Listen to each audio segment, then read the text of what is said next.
Hello, welcome back to BetSafe's official preview of the autumn series. We're now on week 3.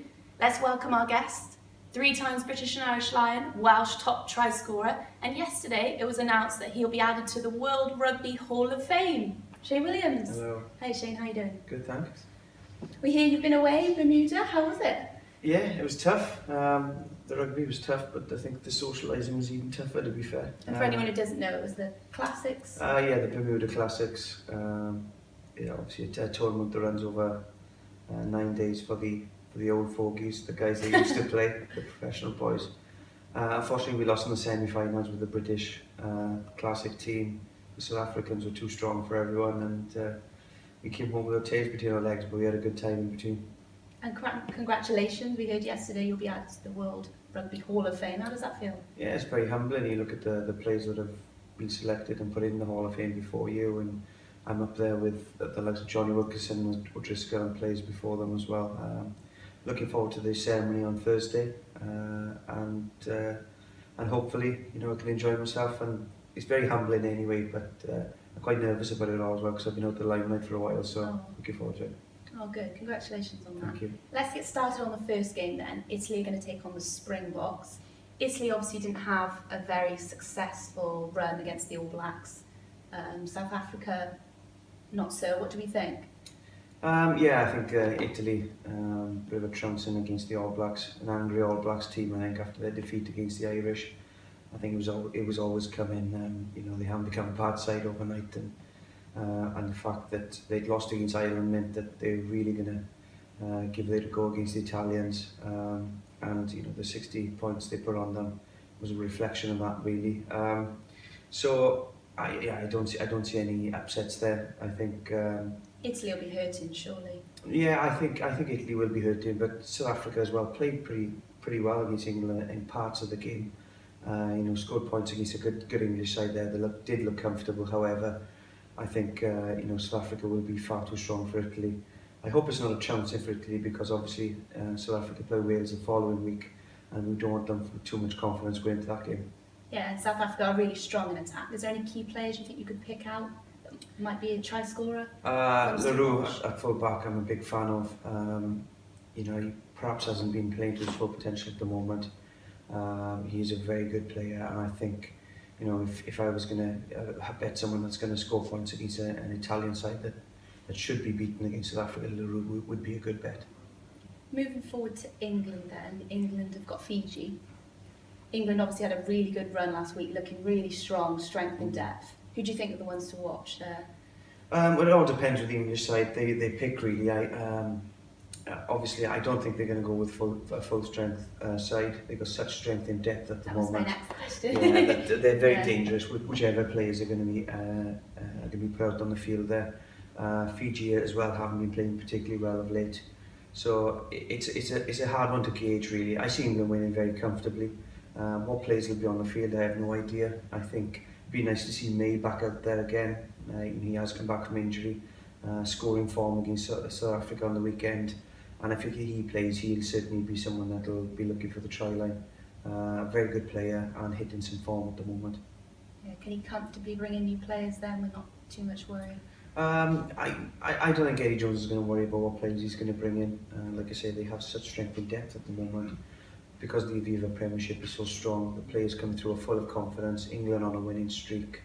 I don't see Fiji being a problem at all. Let's move forward to Wales then. Wales have got Japan, you know so well. How do you think Wales have been faring so far? Obviously, it was very disappointing against Australia. Poor performance. Individual performances weren't up to standard. A little bit better against Argentina. It wasn't a full package. A couple of lapses in concentration in defence. However, they did beat a very good Argentinian side, very physical. And I think Rob Howley before the match would have taken a 3-point win. So he's got to be comfortable with that. Now they're playing Japan, a team that had a bit of a trouncing from Argentinians the following week. Perhaps haven't hit the potential everyone was looking at for them to hit after the World Cup. However, they're still a very dangerous side. They've beaten Wales in the last 24 months, so they'll be certainly careful of that. And again, very similar to England really, what players are going to be introduced into the game, because I don't think Wales will go with a full introduction. I'm hoping Keelan Giles gets an opportunity. Definitely, if he plays, I'll be putting some money on him because he's playing such form at the moment with the Ospreys. The confidence he can bring to a game, and we all want to see something a bit different, and Kieran Giles has got that. Perfect. And is there anyone from Japan that we should be particularly watching?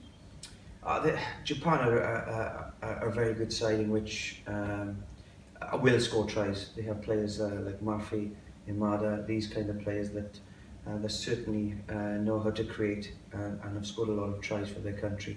So players like that you got to keep out for real dangerous attacking runners. Yeah, and if you had to make a score prediction, what do you think you would go? I see Wales winning this quite comfortably. You know, it's in Cardiff. It'll be whichever team comes out for Wales. This will be a very strong side. Like I said, hopefully they introduce a couple of new youngsters in there that are playing with confidence. Perhaps a Sam Davis, as well as Keelan Giles. I see Wales winning by at least 30 points. But I see Japan scoring. I do see Japan scoring points. So it could be something like, you know, perhaps 43-50. Thank you. I'm really enjoying the game as well. Japan obviously love coming to Wales. Yeah, the Japanese love Wales, and obviously I spent a bit of time there. Any opportunity for a Japanese person to come to Wales, they're there with bells on, really. They'll enjoy the experience, they'll enjoy the Principality Stadium, the whole atmosphere with Cardiff, and they bring a lot of fans with them as well, so they're really going to enjoy themselves.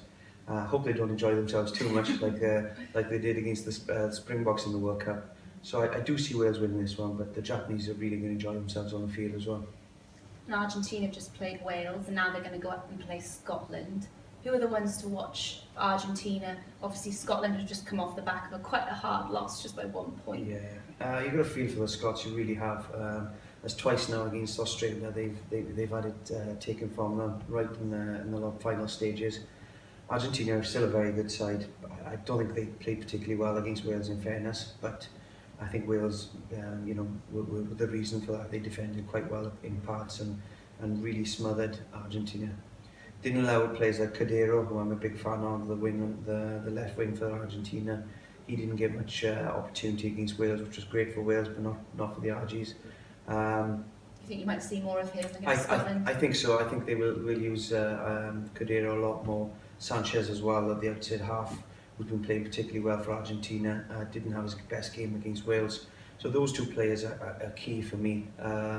So it's a real type on this one, and I think Argentina are strong, and I have been stronger than Scotland in the past, but I don't know if it's my heart or my head that's telling me. I think Scotland are going to win this one. It's going to be very tight, very physical, but I see Scotland just pipping this one. They need and probably deserve a win. Yeah, because they got so close to Australia as well, and obviously Australia beat Wales, so is that how you look at things? No, not really. I think Australia against Wales were very good. Wales were poor, so there was that gap in and that margin between them. Against Australia, I thought Scotland, for majorities of that game, were the better team. I thought you could almost see it going the way it was, the way Australians put the pressure on at the end.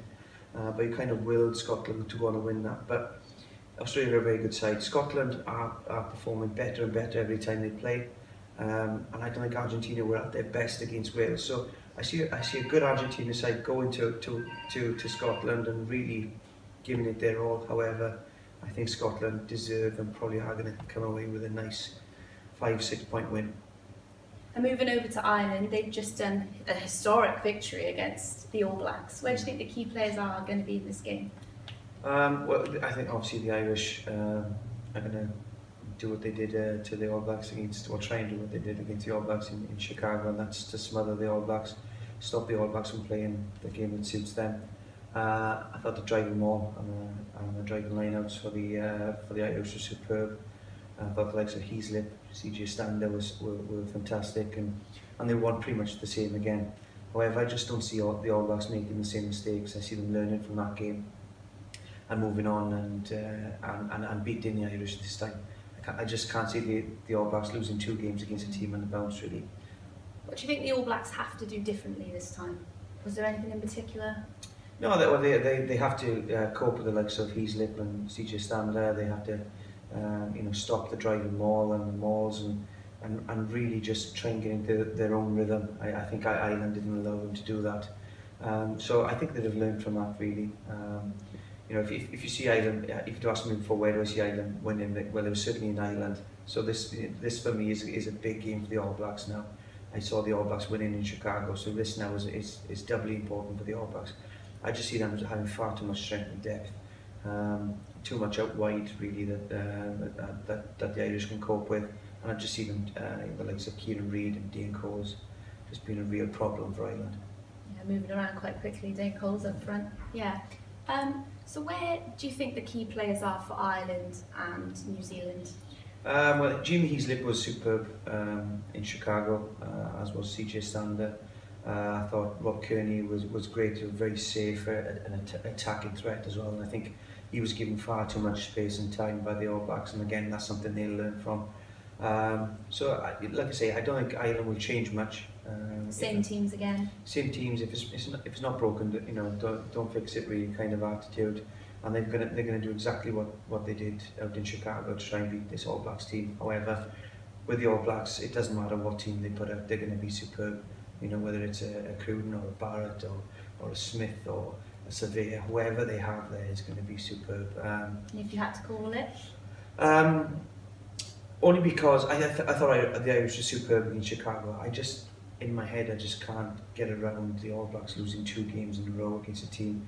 So I'm going to go for the All Blacks, but I think this one's going to be really tight. I think it could be a kick or two that could win it. And then the final game, we've got France, they take on Australia. France looking pretty strong in the last game. They won against Samoa, and Australia just nipping the win against Scotland. What do you make of that game? Well, this is probably the hardest one to call, really. I think a betting man with France is a very brave man, I think. No, look, France really put Samoa to the sword. They're showing that they really can score points when they want to. Vakawara, hat-trick, likes of Hughie playing really well as well. Pika Moles and these kind of guys, when you've got them in your team, they can be very, very dangerous. Australia, I thought it did really well against Wales, but perhaps didn't get into 3rd or 4th gear. And against Scotland, they were very frustrated by a very good Scottish side. They were, really tough right into the end. Who in that attacking line do you think could be making the try line? Oh God, obviously for France, when they get flow and get going forward, they're very dangerous anyway, whichever player. Hughes, I'm a big fan of. And I've sort of Vakawara scored a hat-trick against Samoa, so he certainly knows his way to a try line at the moment, so I wouldn't bet against him. For Australia, you've got like Spate and Kurdrani, who just come out of nowhere, don't they? He comes out of nowhere. He's a big lad, but he comes out of nowhere. He scored against Wales, scored the winning try against Scotland. So he's playing with confidence at the moment. So there's a lot of players within both those teams that can score tries and it will be very dangerous. Yeah, they're definitely not done yet. If you had to predict a score, what would you go with? I see this one being a big scoring game. I see both teams scoring at least 20 points. Quite a few gaps in defence. Is that what you I think so. I think Australia. The defence was pretty good against Wales, but wasn't as tight against the Scots. With the French, they do make a lot of mistakes, especially in defence. However, in attack, they rely on their strike runners to score tries and outscore the points that's been scored against them. So I see this one could be about 25, 30, 50 points scored in this game. So it is going to be very close, but I expect to see a lot of tries. Where would you put your money? I would. It really is 50-50 with these guys, but I think Australia will just tip it for me. I think 2 from 2. They had to work really hard against the Scots to win that game. So you can see that they really want to win these matches. Thank you so much for joining us this week, Shane. Good luck on Thursday. You're entering the World Rugby Hall of Fame. I know you're a little bit nervous. Yeah, a little bit, but looking forward to it. I'm excited to see some old faces, new faces. Old faces. Thank you. Join us again next week for BetSafe's official preview of Week 4 of the Autumn Internationals. Thank you.